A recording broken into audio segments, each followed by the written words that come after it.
I'm Miss Langdahl. I'm Josiah. I'm Sam. And Cara's here. And Catherine. Chad. And The-Hoang. We're going to be discussing the modern era And poetry that poetry is in it. That's in it. Starting with Mushrooms by Sylvia Plath. Overnight, very whitely, discreetly, very quietly, our toes, our noses, take hold on the loam, fire in the air. Nobody sees us. Our toes, our noses, take hold on the loam, acquire the air. Nobody sees us, stops us, betrays us. The small grains make room. Soft fists insist on heaving the needles, the leafy bedding, even the paving. Our hammers are rams, earless and eyeless, perfectly voiceless, widen the crannies, shoulder through the holes. We diet on water, on crumbs of shadow, bland-mannered, asking little or nothing. So many of us, so many of us. We are shelves, we are tables, we are meek, we are edible. Nudgers and shovers in spite of ourselves. Our kind multiplies. We shall by morning inherit the earth, our foot's in the door. Okay. So how do you guys think that this poem relates to the modern era as a whole? Well, I think it's like what we talked about in class. It's the idea of that women are these mushrooms, and that no matter what happens, they'll be coming up. Like they're rising in society. The modern period was full of changes. Yeah. With everything, just like technology, people, people's rights. Yeah, so women's suffrage is definitely an idea in this poem that can be, displayed through like the oxymoron, little or nothing, so many of us. That just displays how like women are neglected in this era, but there's a rise of women's suffrage, how more and more women want their rights. Yeah, and another thing that I noticed was I found some sort of an allusion to actually Bible scripture where it says first we are meek, and then later it says that they women will inherit the earth. And in the Bible it says that the meek will inherit the earth, and that just shows how prophetic the rise of women's suffrage is, and how integral it is to the upcoming society in the modern era. Almost as if it's like foretold, or like it's right. in its fate. Yeah. For it to happen. Mm-hmm. Another thing is there's a lot of like objectification when describing the mushroom. It talks about their toes, the noses. It talks about their actions, just kind of like how they are. Perfectly voiceless. Yeah, perfectly voiceless is significant in a sense that they have no say over. Go. And in the section where it says, our toes, our noses, take hold of the loam and acquire the air, it uses not only personification, but then it gives the idea of the group, the taking hold of the loam and acquiring the air. So they're getting used to this new world that they're being introduced to, the new world of rights and having the ability to speak your mind. And the diet on water, on crumbs of shadow, bland-mannered, asking little or nothing, pretty much is just symbolizing like women and their obsession with being the ideal, like picture-perfect woman of the era, and trying to fit into the stereotype, which includes like being skinny, like dieting on water, and. Well, and not even just the physical, requirements of a perfect woman in the modern era, but it even continues the bland-mannered, or they're just blindly obedient of men, and furthermore, and they're voiceless. Asking little or nothing. So it's essentially saying that women are back then seen and not heard, for they are asking nothing or not even saying anything. Which really does relate to the modern era. And adding on to that, it says, we are shells, we are tables, we are meek, we are edible. And that just speaks to the idea of frailty and the what we talked about in the Victorian era, the Well, woman question. Those are all pieces of a home, and so that relates to like the women need to be in a home, Yeah. and that's their place, and that's where And- they Yeah. reside. Yeah, it's like shelves and tables are used consistently. That's who they are. Yeah, Because like, they're always around it. They're always working on it. It's their job to be over that. and it's like the idea that tables and shelves hold up things, and that just women they're need there. to be there to hold Yeah. up the family. Yeah, and it's also, I think the literary device is a metonymy, where a part is representing the whole, whereas a table or a shelf is representing the entire home or the hearth, where women were really based in back then. But also, the use of the symbolism of a table can mean two things or multiple things. I mean, that they are limited to just the house. They're stereotypes, but tables are also strong and structured. Yeah. In the way that Sylvia Plath could also be referring to women as strong, and they really can support weight, Well, I mean, especially the think- weight of oppression. Yeah, like the purpose of a table is to have things on top of it, or to hold or to bear a burden, you know? Yeah. And so women really ran homes. They supported society at the time. They supported the men. They supported anyone that was running society. And so she's saying that, you know, we do all this work, but we're not getting credit for it. We need our rights. We need to have our say. Shall we move on to the next poem? Yeah. Sure. Let's get to it. Okay, so in Heat, something that I wanted Do to you want to focus read on. the poem first for her? Sure. I could. Even though she By probably Hilda hasn't memorized. Doolittle. Yeah, by Hilda Doolittle.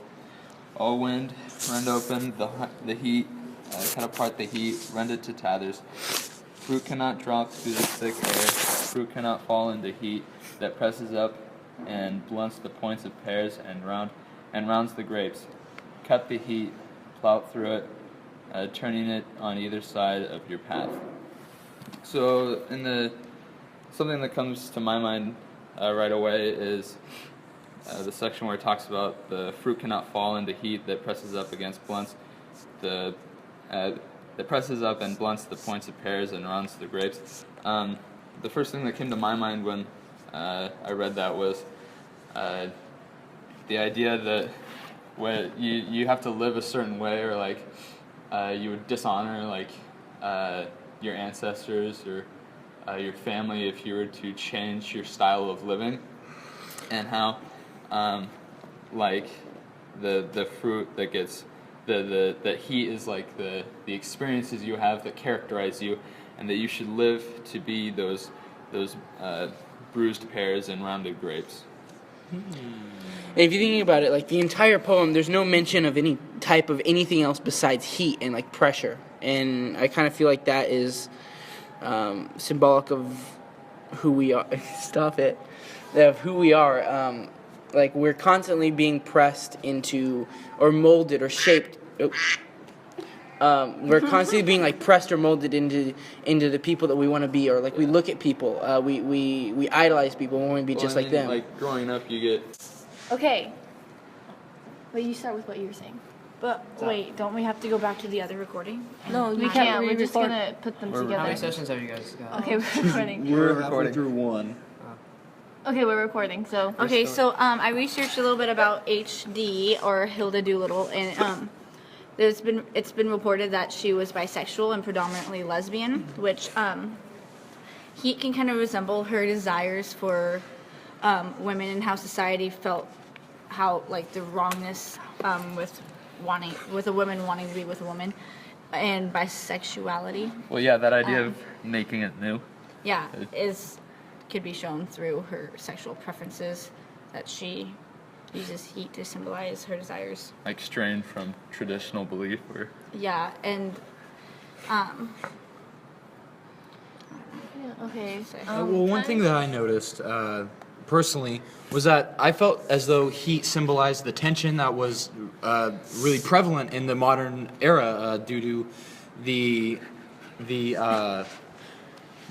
rise of women's suffrage, or black rights, or the I don't know, just gender roles, class roles. Like right here, it says cut the heat, as though the heat were thick enough that you could cut it in with a knife, and plow through it, turning it on either side of your path. So essentially, get through the suppression and oppression of those times. I mean, I feel as though she's speaking to generally anybody, either black people or women or anybody that's under oppression, and telling them to plow through it, get through it, and get to your side of the path and achieve your dreams. Like a rise of the common person. Yeah, despite the quote heat. All right, so the next poem that we're gonna move on to is Sadie and Maud. By Gwendolyn Brooks. Sadie? What? Okay, I can read it. Read it. Maud went to college, Sadie stayed at home. Sadie scraped life with a fine-tooth comb. She didn't leave a tangle in. Her comb found every strand. Sadie was one of the livingest chits in all the land. Sadie bore 2 babies under her maiden name. Maud and Ma and Papa nearly died of shame. When Sadie said her last so long, her girls struck out of home. Sadie had left as heritage her fine-tooth comb. Maud, who went to college, is a thin brown mouse. She is living all alone in this old house. Okay. So how does that relate to making it new? Well, I think it relates to making it new. Kind of just The whole aspect of a woman going to college is new than Was it? any. I Yeah. thought this is 1945. Well, it's not that new, but It's pretty new. kind of new. I think how it relates to making it new is just the fact that obviously Sadie has a more happy life by the end than Maud, and Maud did everything right. She went to college, she got married, and Sadie had a baby and she wasn't married. She stayed at home, and by the end, she's the one who I lived don't life think. to the fullest. Wait, can you read? I don't think she got married. I don't think Maud got. She didn't get married. No one got married. She's at the end. It says she lived in her house Yeah. all alone. Oh. She just lived in a house. Well, Sadie By had herself. 2 babies, so Yeah. that's kind of connoted. Oh, out of Oh, yeah. wedlock. Yeah, It, yeah. it could be. It could be. No, interpreted Maud went to college and She never got married. Yeah, and she didn't do anything wrong. And Sadie was the one who had 2 Yeah. kids when she was married. Well, I'm a big fan of structure, and obviously, if you look at the structure, there's no meter, there's no rhyme. Well, really, any rhyme, and then there's no really. I think No, it really it's rhymes. There's Yeah. Oh, I there think are- it's there is rhyme. comb, strand. Yeah, but like land. the structure, the meter, that's It's totally really simple. the foot. That's Yeah. that's all ignored. Yeah. Well, I mean, when it talks about Yeah. Maud, it's Yeah. it's most of it's end stop, and when it talks about Sadie, a lot of it's not. Like it I'll just runs on. Yeah. Yeah.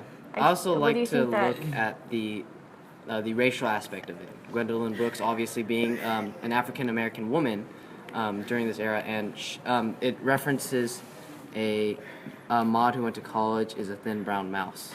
Brown. You know, that kind of could insinuate, African American woman. And yeah. And like mouse, which, African Americans obviously at the time weren't treated the best.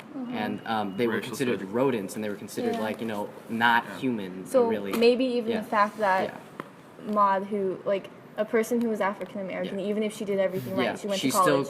she's still considered to be someone that is like inferior. Her life is still worse than someone Yeah. who. That's it's left Well, to interpretation, but that's I how I mean, do you think interpret that it. she could even be saying that that because of the racial segregation, you could do everything right, but you still wouldn't be. Yeah. You would Exactly. still wouldn't reach where you want to be That's because exactly what I was of the thinking. racial Yeah. segregation. Yeah, it's just that one factor that So just you totally might- dehumanizes a person. You might as well Yeah. do what you want because Right. that you'd live a happier life.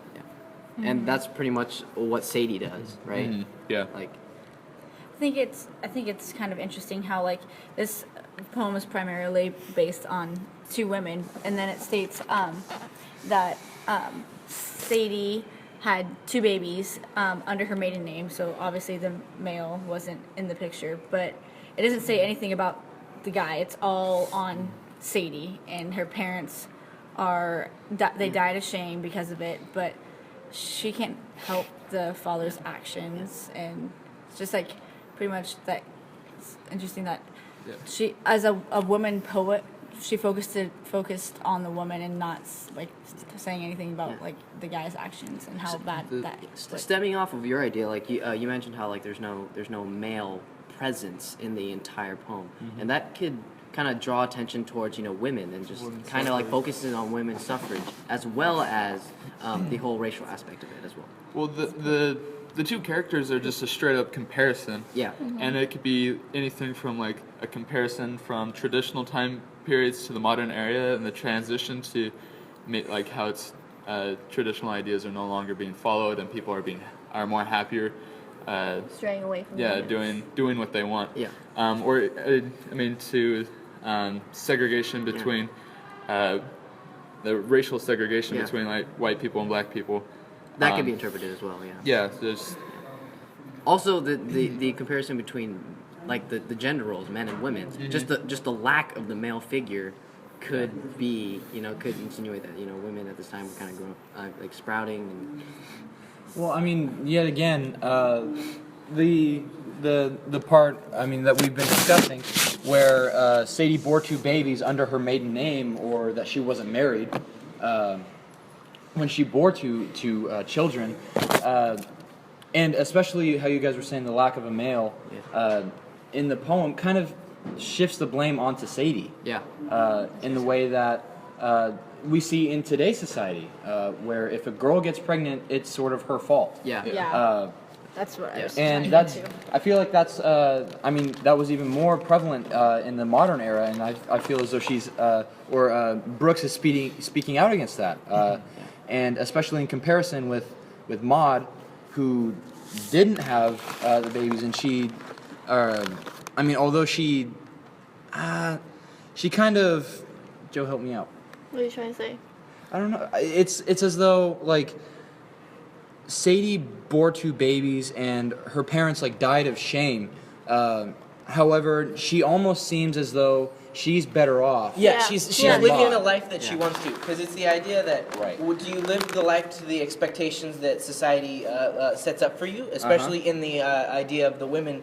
Coming out of the society the idea of the society, women's society role in society, or do you live how you want to live without this And in the enveloping end, role? you'd be quote unquote happier. I mean, Yeah. you could go back to the comparison between the two characters, and it could be the rise of the commoner and government or the standard that people had set, and how she's addressing the common class and saying that like we go through all this work, we raise 2 children, we out of wedlock, out of wedlock, we do all this stuff, and we're happy because we have achieved something, whereas everybody else is just achieving the same thing and not getting anywhere.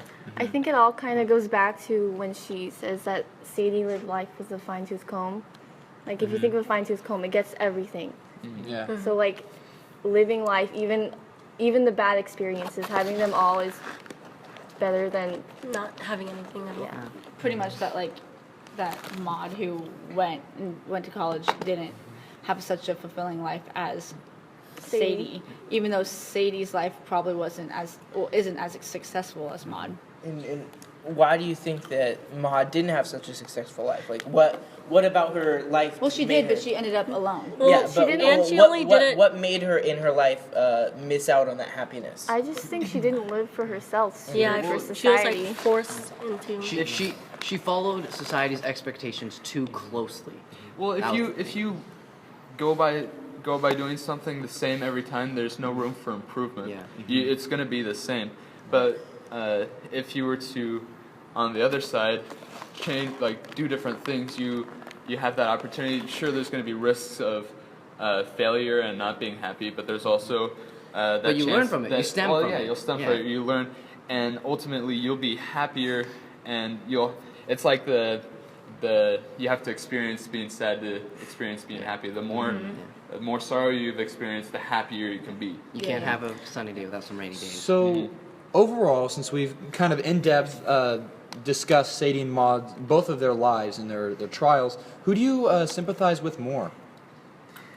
Who would I Well- sympathize That's with funny more? because I feel like I sympathize with Maud more, I Right. feel like. even though I feel like it was targeted at, like, they should have been sympathizing with Sadie. You know, Because Like, Sadie it's- didn't have the opportunity to go to college, or she probably And she would've. didn't have the That's opportunity interesting that it could to be earn an they could education. go either way. Yeah. Right. Yeah. But then I feel like I have more sympathy towards Maud because she already branched out and did something different and went to college, but then she ended up being What do you mean alone have and more it didn't really. If you think about it, it's because it's the reason why she's not happy is because she lived instead of living for herself, she lived for the expectations of others, the expectation of society. Instead of being like Sadie, who decided, I'm gonna live for myself. Yeah, I'm gonna live for myself, and even if that means bringing shame upon my family, I'm going to live for me. Which is it's the role of self. It's not really the role of selfless and selflessness. Rather, it's the role of what is good for me and what is good for society. I mean, Maud is doing society a favor by getting educated and becoming this educated woman. And that she's was probably really- going to be involved in She society. just didn't make any of but- her own choices. Yeah. Yeah, she By- never. Because By she improving wanted to herself, make she's improving society. If you only focus on improving society, that's so limited. You know. Yeah, the benefit only goes to society. It doesn't go to you. So I think you can learn from both sides. It's Yeah. It's quite even. Sadie's not helping anyone in her fate. She's giving her two kids an uneducated life. I mean, obviously she's not going to be able to support her two children. Yeah, right. But Maud isn't really living any better because she's all alone and she has nothing to really say about herself. And I guess that depends on what you're looking for in life. You know, if you're looking to, if you're more happy going through and receiving an education and having a high standard of life, even though it costs all that work, like Maud went through, or on the other side it'd be Sadie, and you live to go your day-by-day experiences. Yeah. So considering all that, who would be happier? But you have to put in consideration that Sadie has children, and she doesn't have an education. Blah blah blah blah. But Well, Maud but does has it- an does- education, but she has nothing. Sadie dies in the poem. But she dies after her life has been fulfilled the way she wanted It to shows. live it. And Yeah, does, she does an does- education... So who would be but, happier? but does an education... Kind of reflects onto her children. That's, in the but is fourth that a bad stanza, thing? Well, that also depends on your perspective. I don't mean, in think the it's fourth a very stanza, bad thing. it says, when Sadie said her last so long, her girls struck out from home. And So they left home. And she had left her as heritage, or she left her kids the quality of her frivolity.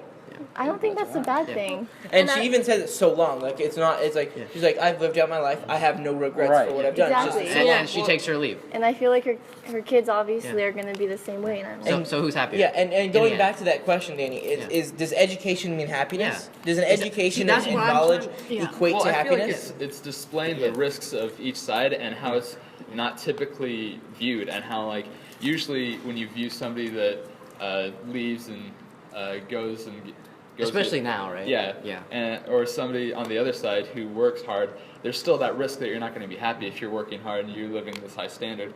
Where on the other hand, that's possible to actually be happy, and it just shows the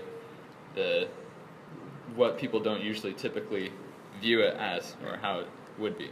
Well, but either path that a woman would take, like whether to have children and stay at home or whatever, or go into an education, there's highs and lows of each side, no matter what you choose in life. It's just whether the way you react to it, and also if you're gonna be happy if you're doing what you want to do, no matter what. That's a good point. also in the story, I And feel so like it's based off perspective. If your perspective in life is to better yourself and get an education, and that makes you happy, and that's what right, you then- want to do, then that's going to make you Oh, yeah, I happy. get But it. if you're forced to do that, or you feel like you have to do that to make something of yourself, you're not guaranteed happiness. So you're basically as long as you're doing something that you personally want to do, right? Is that what you're It saying? displays both Yeah. the risks on both sides, Yeah. and how Different thought processes, different motives will have different outcomes, right? yeah.